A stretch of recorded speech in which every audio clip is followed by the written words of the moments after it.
Hello, നമസ്കാരം. ഞാൻ ചേട്ടാ, എന്തൊക്കെയാണ് വിശേഷങ്ങൾ? ഇന്നത്തെ ചോദ്യം എന്താണെന്ന് വെച്ച് കഴിഞ്ഞാൽ, കുഞ്ഞുങ്ങളെ വളർത്തുന്നത് എങ്ങനെയാണ്? അതായത് ഇപ്പൊ പാരന്റിങ്, അത് നമ്മൾ പണ്ടും വീഡിയോ ചാനൽ തുടങ്ങിയ സമയത്തൊക്കെ നമ്മൾ ഇതിനെ കുറിച്ച് സംസാരിച്ചിട്ടുണ്ട്. അപ്പോൾ കുറെ പേര് എൻ്റെ അടുത്ത് ചോദിക്കാറുണ്ട്, ജാൻ ചേട്ടനെ വിനിച്ചേച്ചി എങ്ങനെ കുട്ടികളെ വളർത്തുന്നത്, എങ്ങനെയാണ് അതില്, അതായത് ഇപ്പോൾ അവിയൊക്കെ 18 വയസ്സ് കഴിഞ്ഞു, നന്ദുവിന് 12 വയസ്സായി, അപ്പൊ എങ്ങനെയാണ് മാനേജ് ചെയ്യുന്നത് പാരന്റിങ് എന്നുള്ള രീതിയിൽ ചോദ്യം ചോദിച്ചിട്ടുണ്ടായിരുന്നു. അപ്പൊ ഇതിപ്പം നമ്മളോടല്ലല്ലോ ചോദിക്കുന്നത്, അവരോട് അവനെ വിളിച്ച് അവ എങ്ങനെയാണ് പാരന്റിങ്? എന്നെ വെറുതെ വിടൂ എന്ന് പറയുന്നതാണ് അവിടെ ഇരുന്നിട്ട്. അല്ലെ, ഇത് നമ്മള് പാരന്റ്സ് ആകുമ്പോ ഒരു കാര്യം ഓർമ്മിക്കേണ്ടതെന്ന് പറഞ്ഞാൽ, അല്ലെങ്കിൽ എനിക്ക് ഏറ്റവും കൂടുതൽ ഓർമ്മയുണ്ടായിരുന്നു, ഞാൻ വളർന്നു വരുമ്പോ എനിക്ക് ഇഷ്ടപ്പെടാതിരുന്ന കാര്യങ്ങൾ എന്തൊക്കെയാണോ അത് പരമാവധി കുറയ്ക്കാൻ ഞാൻ ശ്രമിച്ചിട്ടുണ്ട്. പക്ഷെ അത് മുഴുവൻ കുറയ്ക്കലൊന്നും നടക്കില്ല. നമ്മൾ അച്ഛനമ്മയാകുമ്പോഴാണ് മനസ്സിലാവുക ചില കാര്യങ്ങള് നമുക്ക് ഇങ്ങനെ അതോറിറ്റേറ്റീവ് ആകേണ്ടി വരും. പണ്ട് നമ്മുടെ പാരന്റ്സ് പറയില്ലേ, നീ എന്റെ അമ്മ സ്ഥിരം എന്റെ ഡയലോഗ്, നീ ഒരു അമ്മയാകുമ്പോഴാണ് നിനക്ക് മനസ്സിലാവുള്ളൂ ഞാനിപ്പോ ഇത് എന്തുകൊണ്ടാ പറയണേന്ന്. അത് ഏത് മക്കളും അമ്മയാകുമ്പോഴും അല്ലെങ്കിൽ അച്ഛനാകുമ്പോഴാണ് അത് മനസ്സിലാവുക. അന്ന് അച്ഛനമ്മ എന്തുകൊണ്ടാ പറഞ്ഞിരുന്നത്. പക്ഷെ അന്ന് ഈ പറഞ്ഞ പോലെ ചില കാര്യങ്ങൾ നമുക്ക് ഇൻസെക്യൂരിറ്റി, അല്ലെങ്കിൽ ചില കാര്യങ്ങൾ അയ്യോ എന്തിനാരാ അവരിങ്ങനെ ചെയ്തത്, ഞാൻ എന്തുകൊണ്ട് ഇങ്ങനെ ഇരിക്കുന്നു എന്നുള്ള ചില ഫീലിങ്സ് വരുന്ന ചില കാര്യങ്ങളില്ലേ, അത് ഞാൻ ഉറപ്പായിട്ട് ഞാൻ വിചാരിച്ചിട്ടുണ്ടായിരുന്നു എന്റെ മക്കളെ വളർത്തുമ്പോൾ കുറവുകള് ഒക്കെ നമ്മള് പരമാവധി നികത്താൻ. പക്ഷെ അത് നമ്മുടെ കാഴ്ചപ്പാടിലെ കുറവുകളാണ്. അപ്പൊ ഞാൻ ചിന്തിക്കാറുണ്ട്, അവരും അങ്ങനെ ചിന്തിച്ചിട്ടുണ്ടാവും അവരുടെ കാലഘട്ടത്തിൽ ഉണ്ടായിരുന്ന കുറവുകളിൽ. പിന്നെ ഇപ്പൊ എനിക്ക് ഓർമ്മയുണ്ട്, ഞാൻ ഖഫ്ജി എന്ന് പറഞ്ഞ സ്ഥലത്ത്, അൽഹസ എന്ന് പറഞ്ഞ സ്ഥലത്തും സൗദിയിൽ അച്ഛൻ്റെ അമ്മയുടെയും കൂടെ താമസിക്കുന്നു ഒരു 6 വയസ്സ് വരെ. അപ്പൊ അന്ന് ഈ ചുണ്ട് കുടിച്ചിട്ട് ചുണ്ട് വീർക്കും. അപ്പൊ അതിന് ഇങ്ങനെ ബെഞ്ചിമ കയറിയെടുത്ത് ഫ്ലൈ ബാറ്റ് കൊണ്ട് അടി കിട്ടും. അപ്പൊ മിക്കവാറും വൈകിട്ട് അടി കിട്ടും. ഇപ്പൊ ഞാൻ അറിഞ്ഞിട്ടല്ലേ ഈ സാധനം കുടിക്കുന്നത്. അപ്പൊ അച്ഛൻ പറയാണ്ട്, നാട്ടിൽ വന്നിട്ട് ഞാൻ അടി നിർത്തി അവന്റെ ചുണ്ട് കൂടി നിന്ന്. അപ്പൊ അത് അന്നത്തെ കാലഘട്ടത്തിൽ കുട്ടികൾ എങ്ങനെ തല്ലി വളർത്തണം, അല്ലെങ്കിൽ പറഞ്ഞാൽ കേൾക്കാത്തതിനെ അടിക്കണം, അല്ലെങ്കിൽ ഇതുകള് ഒക്കെ ചെയ്യണം എന്നുള്ളൊരു ഇതിലൂടെയാണ് അവര് വളർന്നു വന്നത്. അപ്പോ നമ്മള് ആയപ്പോഴേക്കും ആ കാഴ്ചപ്പാട് മാറി, അത് സ്പാങ്കിങ് അല്ലെങ്കിൽ അതിന്റെ ഭാഗങ്ങൾ വേണ്ട എന്നുള്ളതായി. അന്നത്തെ വീഡിയോയിലും ഞാൻ പറഞ്ഞിട്ടുള്ള, ഇന്നും പറയുന്ന ഡയലോഗ് സെയിം ആണ്. നിങ്ങളുടെ കുഞ്ഞുങ്ങൾ നിങ്ങളുടെ കുഞ്ഞുങ്ങളല്ല, നമ്മളതിനുള്ളൊരു നമ്മളിലൂടെ വന്നവരാണ്. അപ്പൊ നിങ്ങളുടെ ഇഷ്ടങ്ങളുടെ ഒരു ഇത് എന്താ പറയാ, ഇഷ്ടങ്ങൾ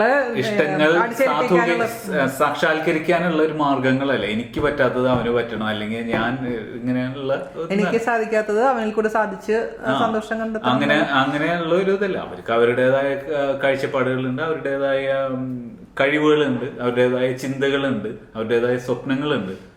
അതില് ചിലപ്പോ നമ്മള് എവിടെയെങ്കിലുമൊക്കെ ഉണ്ടായാൽ നിങ്ങളുടെ ഭാഗ്യം. മറ്റേ നേരത്തെ പറഞ്ഞ പോലെ, ബാബുപോള് പറഞ്ഞ പോലെ, ആ പിന്നിലുള്ള കാറിൽ സഞ്ചരിക്കാൻ നമുക്ക് സാധിച്ചാൽ അത് നമ്മുടെ ഭാഗ്യം എന്ന് കരുതിയാൽ മതി.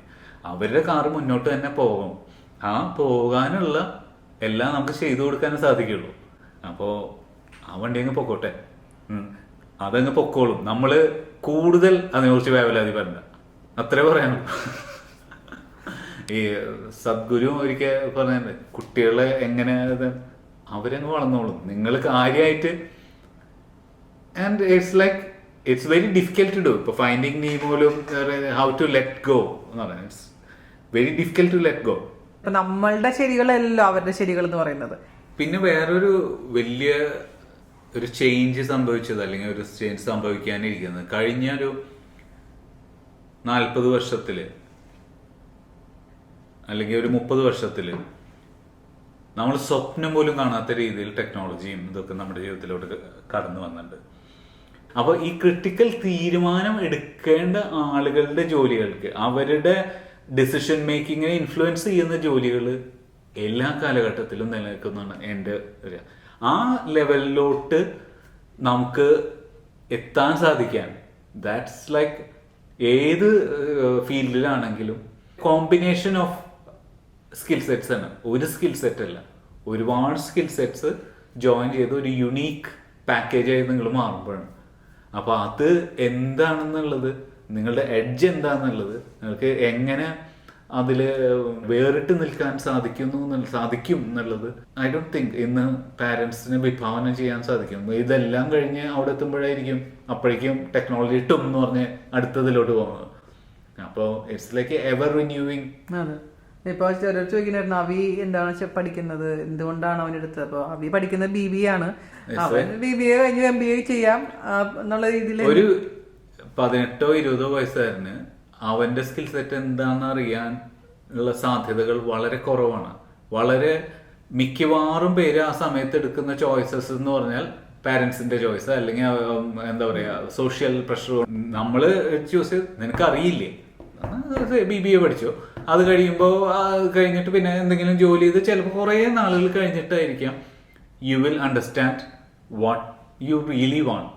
അതുവരെ ജസ്റ്റ് സസ്റ്റെയിൻ യുവർ സെൽഫ്. നിനക്ക് ഒരു ജോലി ചെയ്ത് നിലനിൽക്കാനുള്ള ഒരു ഡിഗ്രി, അത് കഴിഞ്ഞ് എന്തെങ്കിലും ചെയ്ത് സസ്റ്റെയിൻ ചെയ്യും. ദെൻ ഇപ്പൊ നമ്മൾ പലരും ഇപ്പൊ എഞ്ചിനീയറിംഗ് പഠിച്ചിട്ട് വേറെ ജോലിക്ക് പോകുന്ന ആൾക്കാർ, അല്ലെങ്കിൽ നമ്മളുടെ ഇടയിലുള്ള പലരും പഠിച്ച ജോലികളല്ല നമ്മളിപ്പോ ചെയ്തുകൊണ്ടിരിക്കുന്നത്. അതുകൊണ്ട് എന്തും പഠിക്കാം. അതെ, എന്ത് പഠിച്ചിട്ട് ഒരു കാര്യമില്ലാത്തതുണ്ട്. ഒന്നും പഠിക്കാതെ അങ്ങനെയൊന്നുമില്ല. ഒന്നും പഠിക്കാതെ ചില കാര്യങ്ങളില് ഇപ്പൊ ഒരു മാട്രിക്സ് ഉണ്ട്, ഇത് easy to learn easy to do. ആർക്കും ചെയ്യാവുന്ന ജോലി, പഠിക്കാനും ബുദ്ധിമുട്ടില്ല, ചെയ്യാനും ബുദ്ധിമുട്ടില്ല. Easy to learn difficult to do. പഠിക്കാൻ എളുപ്പമാണ്, ചെയ്യാൻ ബുദ്ധിമുട്ടാണ്. Difficult to learn difficult to do. അതാണ് ഈ ഡോക്ടർമാരുടെ ഒക്കെ പഠിക്കാനും ബുദ്ധിമുട്ടാണ്, ചെയ്യാനും ബുദ്ധിമുട്ടാണ്. കാരണം ഡോക്ടർ മാത്രമല്ല, ഇന്ററാക്ഷൻസും അല്ലെങ്കിൽ ആ സൊസൈറ്റിയുടെ ഭാഗവും ഒരുപാട് റോളുകൾ കൈകാര്യം ചെയ്യുന്നു. അപ്പൊ ഇത് ഒന്നുമല്ലാതെ easy to do, don't remember learning it.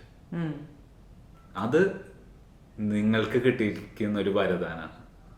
അത് ചില കാര്യങ്ങൾ ചെയ്യുമ്പോൾ നമ്മൾ മനസ്സിലാക്കുന്നതെന്ന് പറഞ്ഞാൽ it energises you just doing it. And it's like ചിലപ്പോൾ അത് തുടങ്ങി കിട്ടാൻ ബുദ്ധിമുട്ടായിരിക്കും, പക്ഷെ തുടങ്ങിക്കഴിഞ്ഞാൽ പിന്നെ അതിൽ നിന്ന് വിട്ടുപോരാൻ ബുദ്ധിമുട്ടാണ്. അത് എവിടെയാണെന്ന് തിരിച്ചറിഞ്ഞു കഴിഞ്ഞാലല്ലോ യുവർ ലൈഫ് ബിക്കംസ് ഹെവൻ. ഇത് മാത്രമല്ല, അതിനൊരു മാർക്കറ്റ് കൂടെ വേണം. Easy never remember learning it. ആ സാധനത്തിൽ നിന്ന് നമുക്ക് ജീവിക്കാനുള്ള അല്ലെങ്കിൽ നമുക്ക് ത്രൈവ് ചെയ്യാനുള്ള പൈസ കിട്ടുന്ന, അത് വാല്യൂ ചെയ്യുന്ന ഒരു സോഷ്യൽ സ്ട്രക്ചറിൽ നമ്മൾ ചെന്ന് പെടണം.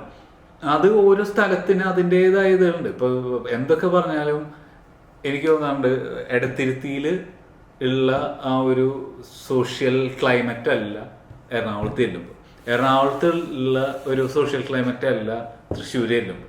ഓരോ സ്ഥലത്തും അതിൻ്റെതായ ഒരു ഇതുണ്ട്. അത് നമുക്ക് പെട്ടെന്ന് തിരിച്ചറിയാൻ പറ്റും. നമുക്ക് ഏതാണ് യോജിച്ചു പോകാൻ പറ്റുക, ഏതാണ് നമ്മളെ പ്രൊഡക്റ്റീവ് ആക്കുന്നത്. അത് കഴിഞ്ഞ് ദുബായിൽ വരുമ്പോൾ വേറൊരു സോഷ്യൽ ക്ലൈമറ്റ് ആണ്. ഇപ്പൊ ഞാൻ വളരെ ഇതായിട്ട് എനിക്ക് ദുബായിൽ വെച്ചിട്ട് ഒരിക്കൽ പോലും ഫിക്ഷൻ പുസ്തകങ്ങൾ വായിക്കാൻ പറ്റില്ല. ഇവിടെ നോൺ ഫിക്ഷൻ മാത്രം വായിക്കാം. നാട്ടിൽ എനിക്ക് ഫിക്ഷൻ വായിക്കാം. അപ്പൊ ഞാൻ ആലോചിക്കാറുണ്ട് എന്താണ് ഇവിടെ സംഭവിക്കുന്നത്.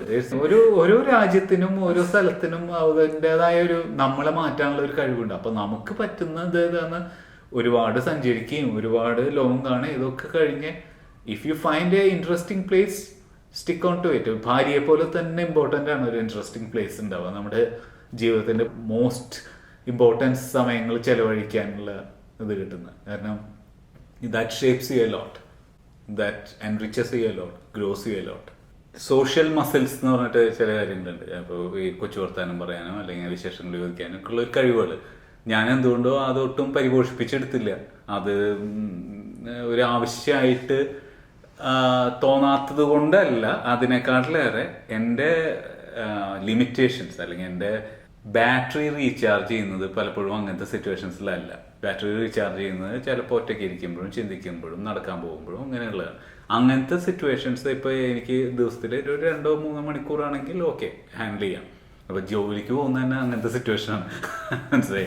അപ്പോൾ ഒരു രാവിലെയൊക്കെ നല്ല എനർജിയാണ്, but by the time you finish, ചിലപ്പോൾ 8 മണിക്കൂർ എന്നുള്ള 10 മണിക്കൂർ 11 ഫിനിഷ് ചെയ്ത് വീട്ടിലെത്തുമ്പോൾ ഡ്രെയിൻഡ് ഔട്ടാണ്. ഡ്രെയിൻഡ് ഔട്ട് എന്ന് പറഞ്ഞാൽ വേറെ രീതിയിലല്ല ഡ്രെയിൻഡ് ഔട്ട്, ആ സോഷ്യൽ സ്കിൽസ് യൂസ് ചെയ്ത് ഡ്രെയിൻഡ് ഔട്ടാണ്. ആ ഡ്രെയിനിങ് കഴിഞ്ഞിട്ട് പിന്നെ ആ സമയത്താണ് മിക്കവാറും ഈ മറ്റ് കുടുംബത്തിന്റെ ബേസ് ആയിട്ടുള്ള കോളുകളും മറ്റേതുകളും. അപ്പോ ഇറ്റ്സ് ലൈക്ക് ഫ്രഷ്നെസ് ചിലപ്പോൾ കുറയും. അത് ഓരോരുത്തരുടെ ദാറ്റ് ഡസന്റ് മീൻ ആളുകളെ ഇഷ്ടമില്ലാന്നോ ആളുകളെ താല്പര്യമില്ല എന്നല്ല, ഓരോരുത്തരുടെ ബാറ്ററി റീചാർജിങ്ങിന്റെ ഭാഗമാണ്. അപ്പൊ അതൊരു ബ്രിങ്ങിങ് അപ്പിന്റെ മാത്രമല്ല, ഓരോ പേഴ്സണാലിറ്റിയുടെ ഉണ്ടാവും. ഇപ്പൊ നമ്മള് കുട്ടികളെ വളർത്തുന്ന കാര്യം പറയുന്ന കാര്യമാണ് അത് ഓരോ കുട്ടിക്കും ഓരോ സ്കിൽ സെറ്റ് ഉണ്ടാവും. അപ്പൊ അവയ്ക്ക് ഇങ്ങനെ ഒരു സ്കിൽ സെറ്റ് ഉണ്ട്, ആളുകളായിട്ട് നന്നായിട്ട് ഇന്ററാക്ട് ചെയ്യും, പ്ലസന്റ് ആണെന്ന് വിചാരിച്ചിട്ട് ആ സ്കിൽ സെറ്റ് അല്ല നന്ദുവിനുണ്ടാവുക. He will have a very different skill set. ഇപ്പോൾ കുറച്ചൊക്കെ ആൾക്കാരോട് ഇന്ററാക്ട് ചെയ്യാനോ അല്ലെങ്കിൽ ഇത് ചെയ്യാനൊക്കെ കുറച്ച് താല്പര്യങ്ങൾ കാണിക്കുന്നുണ്ട്. അപ്പൊ ഞങ്ങള് പാരന്റ്സ് എന്നുള്ള നിലയ്ക്ക് ഏറ്റവും കൂടുതൽ ശ്രദ്ധിക്കുന്ന കാര്യം എന്ന് പറഞ്ഞാല് അവരെ ചിലതിലേക്ക് എന്താ പറയുക ഇനീഷ്യേറ്റ് ചെയ്ത് വിടുമെങ്കിലും നമ്മൾ ഒരിക്കലും കമ്പൽ ചെയ്യാറില്ല, പുഷ് ചെയ്യാറില്ല. കാരണം അവർക്ക് അവരുടേതായ വ്യക്തിത്വത്തിന്റെ ചില സ്ട്രോങ് അണ്ടർ കറൻസ് ഉണ്ടാവും.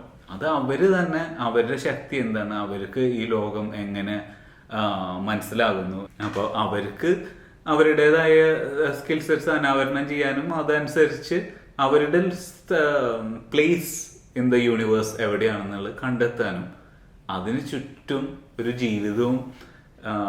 ജീവിത മാർഗം കെട്ടിപ്പടുക്കാനും സാധിച്ചേ പറ്റൂ. അല്ലെങ്കിൽ എപ്പോഴും നമ്മൾ കൺഫ്യൂസ്ഡ് ആയിരിക്കും അല്ലേ. അപ്പോൾ കൺഫ്യൂസ്ഡ് ആവുന്നതിൽ തെറ്റൊന്നുമില്ല. ബട്ട് സ്റ്റിൽ ഇപ്പൊ ഞാൻ പലപ്പോഴും ചിന്തിക്കാറുണ്ട്, ഒട്ടും അംബീഷ്യസ് അല്ലാത്ത ഒരു മനുഷ്യനാണ്. അപ്പൊ എനിക്ക് ഏറ്റവും സന്തോഷം ഉള്ളതുകൊണ്ട് തൃപ്തിവിട്ട് ജീവിച്ചാൽ വളരെ ഹാപ്പി. അല്ലെങ്കിൽ ഒരു അതിപ്പോ ഞാൻ ചോദിക്കട്ടെ, അതിപ്പോ താങ്കളുടെ സിറ്റുവേഷൻ അങ്ങനെ ആയതുകൊണ്ടല്ല അംബീഷൻ അല്ലാതെ പോയത്. കാരണം അങ്ങനെ അത്യാവശ്യം പ്രശ്നമൊന്നും ഇല്ലാത്ത ചുറ്റുപാടിലാണ്. മീൻസ് അച്ഛനും അമ്മയ്ക്കും ജോലി ഉണ്ടായിരുന്നു, പിന്നെ ഇതേപോലെ തന്നെ പെട്ടെന്ന് തന്നെ ഒരു ജോലി കിട്ടി, അങ്ങനെ ആയതുകൊണ്ടല്ലേ? അല്ലെങ്കിൽ നമുക്കൊരു അംബീഷൻ ഉണ്ടാവില്ലായിരുന്നു. ഈ 18 വയസ്സാവുന്നതിന് മുമ്പേ, ഈ 18 വയസ്സ് 19 വയസ്സിൽ എനിക്ക് ജോലി ചെയ്യണം, എനിക്ക് ഒറ്റയ്ക്ക് ജീവിക്കണം എന്നുള്ള ആഗ്രഹം ഉണ്ടായിരുന്നു. ആ ഒറ്റയ്ക്ക് ജീവിക്കുന്നത് എന്റെ ചെലവുകൾ കഴിഞ്ഞു പോകാനുള്ളത് ജോലി എന്നുള്ളത് ഇതേ ഉള്ളൂ.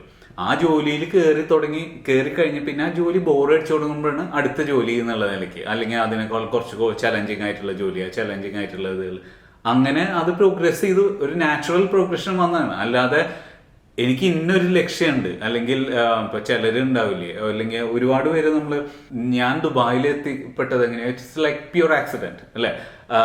സൗദിയിൽ സുഖമായി ജീവിച്ചിരുന്ന എന്നെ വീണയുടെ കല്യാണം കഴിഞ്ഞപ്പോ വീണയ്ക്ക് അവിയോടുകൂടെ സൗദിയിൽ വരാൻ നിവൃത്തിയില്ല എന്നുള്ളൊരു ഇത് വന്നു. സൗദി ഗവൺമെന്റ് അങ്ങനെ ഒരു പ്രൊവിഷൻ സമ്മതിച്ചിരുന്നില്ല ഡിവോഴ്സേഴ്സിന് കുഞ്ഞുങ്ങളായിട്ട് അവിടെ വരാൻ. ഒബ്ജക്ഷൻ സർട്ടിഫിക്കറ്റ് കിട്ടാത്തതുകൊണ്ടായിരുന്നു. അങ്ങനെ എന്തോ ഒരു ഇതുണ്ടായിരുന്നു. അപ്പോഴാണ് നമ്മൾ സൗദിയിലെ ജോലി കംപ്ലീറ്റ് ആയിട്ട് വിടാം ഭാഗ്യത്തിന്. അന്ന് വർക്ക് ചെയ്ത ബ്രിട്ടീഷേഴ്സിൽ തന്നെ ഒരു ഇത് റീഓർഗനൈസേഷൻ വന്നു, ഇങ്ങോട്ട് ദുബായിലോട്ട് മാറ്റം കിട്ടി. അല്ലെങ്കിൽ ദുബായിൽ വന്ന് വിടുന്നൊന്നും, അല്ലെങ്കിൽ ഇവിടെ ഈ ഇപ്പൊ നമ്മൾ എത്ര വർഷം 16 വർഷം ജീവിക്കുന്നൊന്നും നമ്മൾ ചിന്തിച്ചിട്ടില്ല. അതേസമയം ഒരുപാട് പേര് കാനഡയിലോട്ട് പോകണം, അല്ലെങ്കിൽ UK പോകണം, അല്ലെങ്കിൽ ഓസ്ട്രേലിയയിലോട്ട് പോകണം എന്നുള്ള ഒരു പ്യുവർ പ്ലാനിങ് പ്രോസസ്സിലൂടെ കടന്നുപോയി. അങ്ങനെ ഒരു ആഗ്രഹം ഉണ്ടായി, അവിടെ ചെന്ന് പിന്നെ വീട് വാങ്ങിക്കുക, അങ്ങനെ ഒന്നിൽ നിന്ന് ഒന്നിലേക്കുള്ള ആഗ്രഹങ്ങളിലൂടെ കടന്നുപോയി അവരത് എസ്റ്റാബ്ലിഷ് ചെയ്യുന്നതാണ്. അങ്ങനെ നോക്കുമ്പോൾ ഒട്ടും അംബീഷ്യസ് അല്ല എന്ന് പറഞ്ഞത്. അപ്പൊ ഈ കുഞ്ഞുങ്ങളുടെ കാര്യം പറയുമ്പോ ഇപ്പൊ ചിലര് പറയും നമ്മൾ ഇനിഷ്യേറ്റീവ് എടുക്കുന്നില്ല. ചില പാരന്റ്സ് കുട്ടികളെ കരാട്ടയ്ക്ക് കൊണ്ടുപോകുന്നു, പാട്ടിന് കൊണ്ടുപോകുന്നു, ഡാൻസിന് കൊണ്ടുപോകുന്നു, കരക്കളരിക്ക് കൊണ്ടുപോകുന്നു, അങ്ങനെ ഇതില്ല. പക്ഷെ ഇവിടെ നമ്മൾ ഒന്നിനും കൊണ്ടുപോകുന്നില്ല കുട്ടികൾക്ക്. എന്താ പറയാ, അപ്പൊ ഞാൻ ചിലപ്പോൾ നമ്മൾ ചെയ്യുന്നത് തെറ്റാണോ, കുട്ടികളെ എന്തിലോട്ട് എങ്ങനെയാണ് ഇൻവോൾവ് ചെയ്യിപ്പിക്കണോ, അവരെന്തിലോട്ടൊന്ന് പുഷ് ചെയ്യിപ്പിക്കണോ എന്ന് എനിക്ക് ചിലപ്പോൾ തോന്നാറുണ്ട്. കാരണം നമ്മൾ മാത്രമാണ് അങ്ങനെ ഇരിക്കണമെന്ന് എനിക്ക് ഫീൽ ചെയ്തിട്ടുണ്ട്. ബാക്കി എല്ലാവരും നോക്കുമ്പോൾ എല്ലാവരും ബിസിയാണ്, വീക്കെൻഡിലാണെങ്കിലും അല്ലെങ്കിൽ ഒക്കെ പിള്ളേരെ അവിടേക്ക് കൊണ്ടുപോകണം ഇവിടേക്ക് കൊണ്ടുപോകണം. അപ്പോൾ ചില സമയത്ത് ഞാൻ ഫീൽ ചെയ്തിട്ടുണ്ട്. പക്ഷെ അത് ഇപ്പൊ നമ്മൾ ചെയ്യുന്നത് ശരിയാണെന്നും അവര് ചെയ്യുന്നത് തെറ്റാണെന്നും അല്ല, അതാ ഞാൻ ചോദിക്കുന്നത്, എനിക്കറിയില്ല. അപ്പൊ ഞാൻ ചെയ്യാതിരിക്കുന്നതിന് പ്രത്യേകിച്ച് എനിക്ക് വ്യക്തമായ കാരണമുണ്ട്. ഞാൻ ചെയ്യാതിരിക്കുന്നതെന്ന് പറഞ്ഞാൽ കുട്ടികൾ മാത്രമല്ല എന്റെ ജീവിതം, എനിക്ക് എന്റേതായ ജീവിതമുണ്ട്. അവരെ അങ്ങോട്ടും ഇങ്ങോട്ടും കൊണ്ടു നടന്ന് എന്റെ ഒരു ദിവസത്തിലെ 2 മണിക്കൂർ കളയാൻ. ഇപ്പൊ ഞാൻ ആകെ നന്ദുവിനെ ഇവിടെ അറബിക് ട്യൂഷൻ കുറച്ച് നാള് കൊണ്ടുവരുന്നു. അത് പക്ഷെ കൊണ്ടുവിടും, 1 മണിക്കൂർ കഴിയുമ്പോൾ പോയി എടുക്കും എന്നല്ലാതെ. അപ്പോ ഞാൻ പറഞ്ഞത് അബി അല്ലെങ്കിൽ നന്ദു അവർക്ക് ടാലന്റ് ഉണ്ടെങ്കിൽ അവർക്ക് താല്പര്യം സ്വന്തമായിട്ട് മാനേജ് ചെയ്യാവുന്ന എവിടെ പോകുന്നതിനും നമ്മൾ ഒരു പ്രായത്തിലും വീട് put age restriction any time അല്ലെ. അബി എന്ന് ഒറ്റയ്ക്ക് പോകാൻ തയ്യാറായി അവൻ ഒറ്റയ്ക്ക് പോയി തുടങ്ങി. ഇപ്പൊ എപ്പോ കയറി വരുന്നു, എപ്പോ നമ്മള് വിളിക്കും എവിടെ എന്താണെന്നറിയാൻ, അല്ലെങ്കിൽ ഫോൺ എവിടെയെന്ന് നോക്കും. അങ്ങനെയല്ലാതെ there's no restriction. അവിടെ എവിടെ വേണേ പോവാം, എന്ത് വേണേ ചെയ്യാം. അപ്പോൾ അത് പുഷിങ് എന്നുള്ളതിനേക്കാളിലേറെ എവിടെയാണ് അതിർവരമ്പെന്ന് നമ്മൾ തിരിച്ചറിയുന്നതാണ്. ഇപ്പൊ പാരന്റ്സിന് വേണ്ടി ജീവിക്കുന്ന പോലെ കുട്ടികൾക്കും വേണ്ടി മാത്രം ജീവിക്കാനാണ്. It's like you need to have a life. Full time engaged ആയി നിൽക്കുന്ന പാരന്റ്സ് ഉണ്ട്. അപ്പൊ അത് നമ്മൾ ശരി അവർ ശരി എന്നൊന്നും പറയാൻ പറ്റില്ല. എന്താണ് നിങ്ങൾക്ക് എന്താണ് ഇമ്പോർട്ടൻറ്റ്, നിങ്ങൾക്ക് അത് ഹാപ്പിയാണോ, ഫൈൻ. ഇപ്പോ ഈ പോകുന്ന എവിടെ പോയാലും അവിടെയുള്ള പാരന്റ്സ് ഒക്കെ ഒരു ഗ്രൂപ്പ് ആവുകയും അവിടെ ഒരു ഫ്രണ്ട്ഷിപ്പ് ഉണ്ടാവുകയും ഇതൊക്കെ ചെയ്യുന്ന ആ സോഷ്യലൈസേഷൻ എൻഗേജിങ്ങും ഇൻട്രസ്റ്റിങ്ങും ആയ ഒരുപാട് പാരന്റ്സ് ഉണ്ട്. അപ്പൊ അവര് ഹാപ്പിയാണ് ആ കാര്യത്തില്. അപ്പൊ അതില് തെറ്റുണ്ടോ ശരിയുണ്ടോ എന്ന് ചോദിച്ചാൽ ഒരു കാര്യത്തിലും നമുക്ക് ഒരിക്കലും തെറ്റും ശരിയും പറയാൻ പറ്റില്ല. അത് ഓരോരുത്തരുടെ ഇതനുസരിച്ച് മാറ്റങ്ങൾ വരും. പിന്നെ അതുപോലെ കുട്ടികള് വായനാശീലം, അപ്പൊ ഞാൻ മോളി ചേച്ചിയായിട്ട് സംസാരിച്ചപ്പോൾ, എൻ്റെ കസിനായിട്ട് സംസാരിച്ചപ്പോൾ എത്ര വായിക്കുന്നു എന്ന് ചോദിച്ചാൽ നന്ദു വായിക്കുന്നതിന് ഒരു കൈയും കണക്കില്ല. പുസ്തകം ഇങ്ങനെ ഫുൾ ടൈം കേട്ടോണ്ടിരിക്കും. പക്ഷെ അവി അങ്ങനെ കാര്യമായി വായനാശീലം ഉണ്ടെന്ന് എനിക്ക് തോന്നിയിട്ടില്ല. പക്ഷെ റിട്ടൺ പ്രോസ് ഇപ്പൊ നന്ദു അത്രയ്ക്ക് എത്തിയിട്ടില്ല, എന്നാൽ റിട്ടൺ പ്രോസ് നന്നായി എഴുതാനുള്ള കഴിവ് അവയ്ക്ക് ഉണ്ടെന്ന് തോന്നിയിട്ടുണ്ട്. വായിക്കുമ്പോൾ ചിലതൊക്കെ it's like very well express, very well thought, very well structured. അങ്ങനെയുള്ള അത് ഈ IB കരിക്കുലൊക്കെ കുറച്ച് നാൾ പോയി പഠിച്ചതിൻ്റെ അവര് പുഷ് ചെയ്തതിൻ്റെ ഒക്കെ ആയിരിക്കാം. അപ്പൊ വായനയും ഔട്ട്പുട്ടും ആയിട്ട് ബന്ധമുണ്ടെന്ന് നമ്മൾ സാധാരണക്കാർക്ക് തോന്നാം. But at least personally I don't believe in it. വായിക്കുന്നത് നല്ലതാണ്. ഇന്ന് ഇൻഫർമേഷൻസ് നമ്മളിലേക്ക് എത്തിക്കാൻ ഒരുപാട് മാർഗങ്ങളുണ്ട്. അപ്പൊ അത് എങ്ങനെയാണ് ആ ഇൻഫർമേഷൻസ് നല്ല ആവശ്യമുള്ള ഇൻഫർമേഷൻസ് ഏതാണെന്ന് തിരിച്ചറിയും. ഇന്ന് വായനക്കാട്ടിലേറെ ഏതാണ് ഫേക്ക് ഏതാണ് ഇതെന്ന് തിരിച്ചറിയാൻ പറ്റുകയും അതിനുള്ളൊരു ആന്റിന ഡെവലപ്പ് ചെയ്യും. അതനുസരിച്ച് അത് സിമുലേറ്റ് ചെയ്യും. അതിൽ നിന്ന് ലോകത്തെ പറ്റിയൊരു മെന്റൽ മോഡൽ, ആ മെന്റൽ മോഡല് നമ്മുടെ മെന്റൽ മോഡൽ എങ്ങനെ ഇരിക്കുന്നോ അതനുസരിച്ചിരിക്കും നമ്മുടെ ജീവിതം. ആ മെന്റൽ മോഡൽ ഇടയ്ക്കിടയ്ക്ക് ഉടച്ചു വാർക്കാൻ നമുക്ക് പറ്റി കുറച്ചൊന്ന് എലാബറേറ്റ് ആക്കാൻ നമുക്ക് സാധിക്കുന്നുണ്ടെങ്കിൽ ദാറ്റ് ചേഞ്ചസ് അവർ ലൈഫ് കംപ്ലീറ്റ്ലി. അപ്പൊ അത് നമ്മൾ തന്നെ തിരിച്ചറിയണം നമ്മുടെ വഴി ഏതാണ്. അതിപ്പോ മക്കളെ പിടിച്ചിരുത്തി ക്ലാസിക്സ് മുഴുവൻ വായിപ്പിച്ചുകൊണ്ട് ഐ ഡോണ്ട് തിങ്ക് ഇനിയത്തെ കാലത്ത് that makes A huge difference. പ്രത്യേകിച്ച് ChatGPT ഇതൊക്കെ വരുന്ന കാലഘട്ടത്തിൽ യെസ് പുസ്തകങ്ങൾ വായിക്കുന്നതും ഇപ്പോൾ ആളുകളെ തിരിച്ചറിയുന്ന കാര്യം ചോദിച്ചില്ലേ. അപ്പൊ ആളുകളെ തിരിച്ചറിയുന്നത് ഇപ്പൊ എനിക്ക് ഈ കൗമാരത്തില് ഡോസ്റ്റോവസ്കിയുടെ പുസ്തകങ്ങൾ വായിച്ചു കഴിഞ്ഞപ്പോൾ ഇങ്ങനെ റോഡിൽ കൂടെ ഇറങ്ങി നടക്കുമ്പോൾ ഓരോരുത്തരുടെയും അന്ന് വരെ ഒരു വ്യക്തിനെ കാണുമ്പോൾ ഒരു വ്യക്തിനെ മാത്രം കണ്ടിരുന്നു. Suddenly you could see through that person. ആ പേഴ്സന്റെ എന്താ പറയാ, അയാൾ ഏത് ജീവിത സാഹചര്യത്തിൽ നിന്ന് വന്നായിരിക്കാം, അയാൾക്ക് ബിഹൈൻഡ് സ്റ്റോറീസ് എന്തൊക്കെയായിരിക്കാം എന്നുള്ള. ആൻഡ് ഇറ്റ്സ് ലൈക്ക് നമുക്ക് അപ്രാപ്യമായിരുന്ന ഒരു ഗഹനത, ഒരു ഡെപ്ത് ക്രിയേറ്റ് ചെയ്ത ഒരു റൈറ്ററായിരുന്നു ഡോസ്റ്റോവസ്കി. അത് എന്നെ പോലെ ഉള്ള ഒരാൾക്ക് അത് അങ്ങനെ ഡോസ്റ്റോവസ്കി വേണ്ടി വന്നു. അല്ലാതെ ഏത് പുസ്തകം വായിച്ചാലും ആ ഡെപ്ത് കിട്ടുന്ന ആൾക്കാരുണ്ട്. ഇപ്പോ ടോൾസ്റ്റോയില് അല്ലെങ്കിൽ പോട്ടെ വേറെ ഏത് പലരും അതിൻ്റെ ഒരു പുസ്തകം എഴുതാനെടുക്കുന്ന എഫേർട്സ്, അതിനനുസരിച്ചുള്ള അയാളുടെ തോട്ട് പ്രോസസ്സ്, അതിൻ്റെ സ്ട്രക്ചർ, അതിൻ്റെ ഘടന, അല്ലെങ്കിൽ അവിടെ ആൾക്കാരെ പിടിച്ചിരുത്തി വായിപ്പിക്കാനുള്ള കഴിവ്, ഇതൊക്കെ ഭാഗമാവുന്നുണ്ട് ഒരു പുസ്തകത്തിൽ. അപ്പോൾ ഓരോ പുസ്തകം വായിക്കുമ്പോഴും നല്ലൊരു ഒരു ഡയറക്ടർ സിനിമ കാണുന്ന പോലെയാണ്. അയാള് സിനിമയിൽ ഇൻവോൾവ് ആവുന്നതിനേക്കാളും അതിൻ്റെ ഓരോ ടെക്നിക്കൽ വശം ഇപ്പൊ നമുക്ക് മനസ്സിലാവില്ല. ഒരു ഷോട്ട് എടുക്കുമ്പോൾ ആ ഷോട്ട് എഫക്റ്റീവ് ആക്കിയത് എങ്ങനെയാണ് അല്ലേ.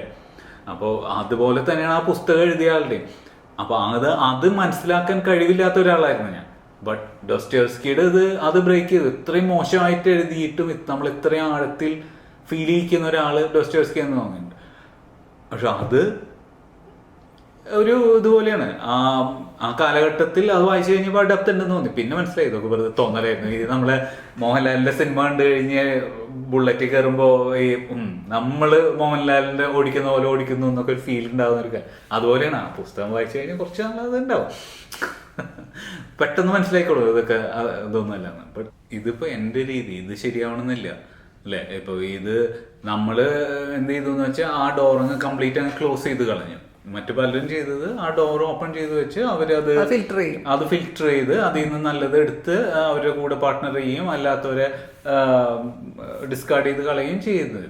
ബട്ട് ദാറ്റ് ഡസൻ മീൻ ഇപ്പൊ എനിക്ക് അതിനിരിക്കാനുള്ള സമയം ഉണ്ടായിരുന്നില്ല, അല്ലെങ്കിൽ എന്താ പറയാ ഈ പല ഇന്ററാക്ഷൻസ് എൻഡ്യൂർ ചെയ്യാനുള്ള ക്ഷമ ഉണ്ടായിരുന്നില്ല. ഇരിക്കാനുള്ള സമയത്തേക്കാളേറെ ചിലത് ഒക്കെ വരുന്ന ഇന്ററാക്ഷൻസ് അത്രയും എവിടെ എത്തുന്നില്ല. അപ്പൊ നമ്മുടെ സമയത്തിന് നമ്മൾ കുറച്ച് കാലേ ഭൂമിയിൽ ജീവിക്കുന്നുള്ളൂ. അത് നമ്മുടേതായ ടേംസിൽ ജീവിക്കാൻ സാധിക്കുക എന്നുള്ള ഏറ്റവും വലിയ ലക്ഷറിയായി എന്നെ സംബന്ധിച്ചു. ഇപ്പൊ ചില സ്ഥലത്ത് നിന്ന് നമ്മള് പലപ്പോഴും പറഞ്ഞിട്ടുണ്ട്, റോമിൽ ചെന്നിട്ട്, റോമിലല്ല വത്തിക്കാൻ സിറ്റിയിൽ നിന്നിട്ട് സിസ്റ്റൈൻ ചാപ്പൽ കാണാൻ ക്യൂ നിൽക്കണം എന്ന് പറഞ്ഞപ്പോ വേണ്ട, സിസ്റ്റൈൻ ചാപ്പൽ ക്യൂ നിന്നിട്ട് എനിക്ക് കാണണ്ട, ഞാൻ ഇതിൽ കണ്ടോളാം. അതേസമയം ഡോമിൽ കയറാം, ക്യൂ ഇല്ല.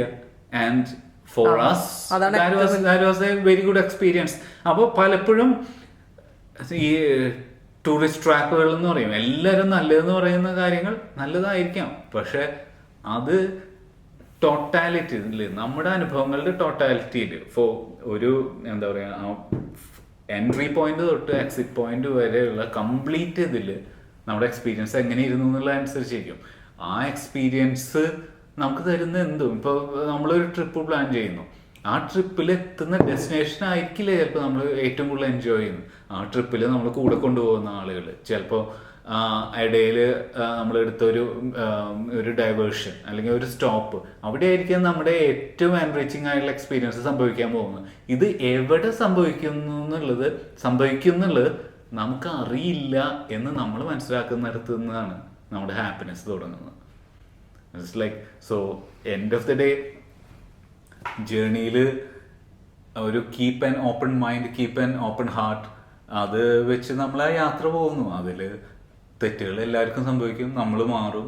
ഏറ്റവും വലിയ സന്തോഷമായിട്ട് എനിക്ക് തോന്നാറുള്ളത്, ഇന്നലകളിൽ എനിക്ക് പരിചയം ഉണ്ടായിരുന്ന ഞാനല്ല ഇന്ന് എൻ്റെ കൂടെ നടക്കുന്നത് എന്നുള്ളതാണ്.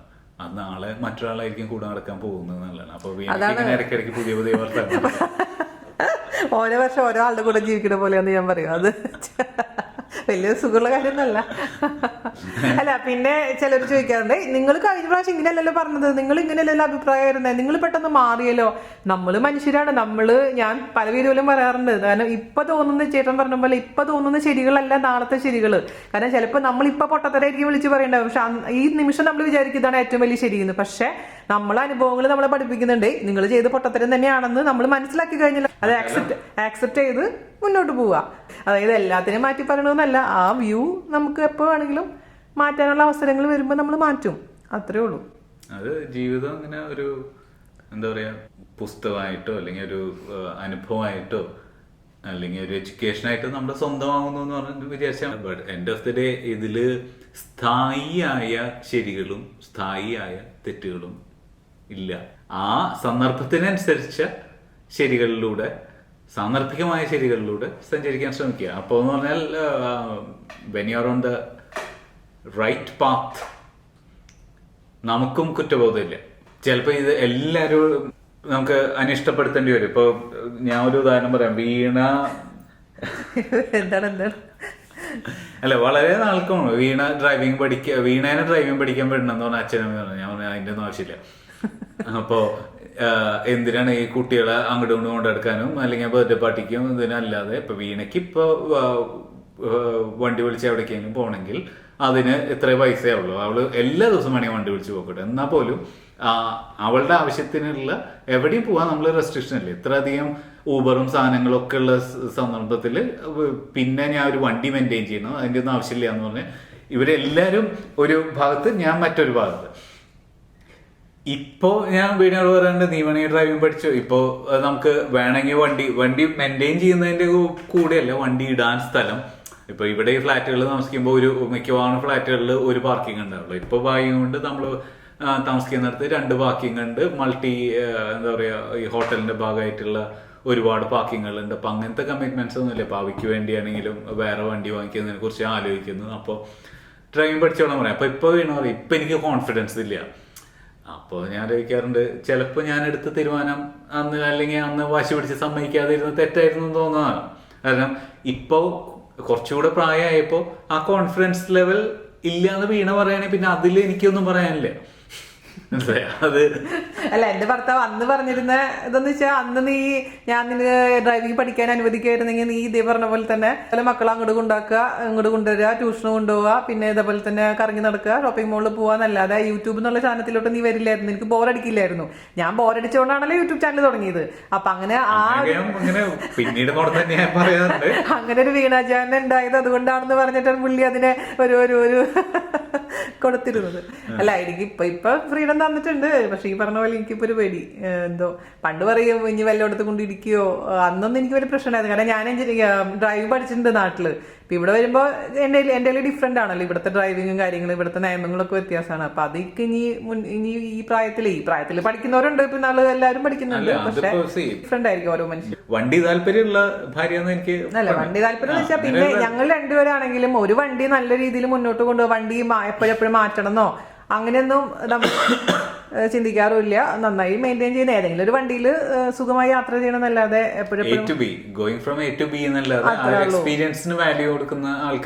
അല്ലാണ്ട് പുതിയ 3 വർഷം കൂടുമ്പോൾ ഇത്ര വണ്ടി മാറ്റണം, സോഷ്യൽ സ്റ്റാറ്റസ് എന്നുള്ള രീതിയിൽ നമ്മൾ ഒരിക്കലും അത് കാണാറില്ല. അത് എനിക്ക് ഭാഗ്യമായിട്ട് തോന്നിയിട്ടുണ്ട്. ഇപ്പൊ ജാനെ കിട്ടിയതും ജാൻ എന്നെ കിട്ടിയത് അതുകൊണ്ടാണ്. അല്ലെങ്കിൽ രണ്ടുപേരിൽ ഒരാളെങ്കിലും ഇങ്ങനെ ചിന്തിക്കുകയാണെങ്കിൽ നമ്മള് കുത്തുപാലെടുത്ത് തന്നെയായിരുന്നു. ഇപ്പൊ എന്റെ അച്ഛനും ഭയങ്കര വണ്ടി ഭ്രാന്താ. എന്റെ വീട്ടിൽ ഇടയ്ക്കിടയ്ക്ക് ഇങ്ങനെ വണ്ടി മാറുന്ന ഒരു ശീലമുണ്ട്. പക്ഷെ എന്റെ അമ്മയ്ക്ക് അങ്ങനെ ഉണ്ടായിരുന്നില്ല. അതുകൊണ്ടായിരിക്കാം മേ ബി ഞാൻ ഇങ്ങനെയായി പോയത്. അപ്പൊ അതൊക്കെ ഓരോ മനുഷ്യരുടെ വ്യത്യാസങ്ങളാണ്. ഇതാണ് നമുക്ക് അങ്ങനെ ആളുകളെ മനസ്സിലാക്കാനും ഇതിനൊന്നും പ്രത്യേക ഒറ്റമൂലികളൊന്നുമില്ല. നമ്മള് കുറെ അനുഭവത്തിൽ കൂടെ അറിയില്ല.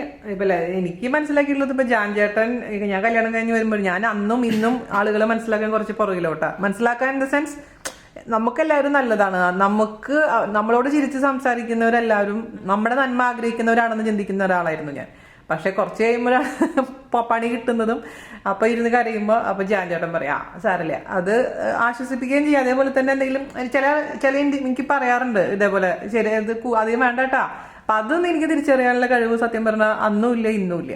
അത് എന്റെ പോരായ്മയാണ്. ഇപ്പൊ പെട്ടെന്ന് എനിക്ക് തോന്നുന്നു ഇവരുടെ ലോകപരിചയം എന്താ കാര്യത്തിൽ ഇവർക്ക് പെട്ടെന്ന് ലോകപരിചയം എനിക്ക് തോന്നുന്നില്ല. ചില കാര്യങ്ങള് ഈ സ്നേഹത്തിന്റെയും ചിരിയുടെയും ഇതില് നിങ്ങൾ കാണുന്നില്ല, നമ്മള് അത് കാണുന്നു. സത്യം. അപ്പൊ നമുക്ക് വൈൻഡപ്പ് ചെയ്യാം. വർത്താനം പറഞ്ഞാൽ നമ്മളിങ്ങനെ വർത്താനം പറഞ്ഞോണ്ടിരിക്കും. എനിക്ക് തോന്നുന്നു ഈ മറ്റേ ടെലികാസ്റ്റ് ആയിരിക്കുന്ന പോഡ്കാസ്റ്റ് ആയിരിക്കും നല്ലത് ഇങ്ങനെ വർത്താനം പറയുമ്പോ. അപ്പൊ ജാൻ ചേട്ടാ താങ്ക് യു സോ മച്ച്.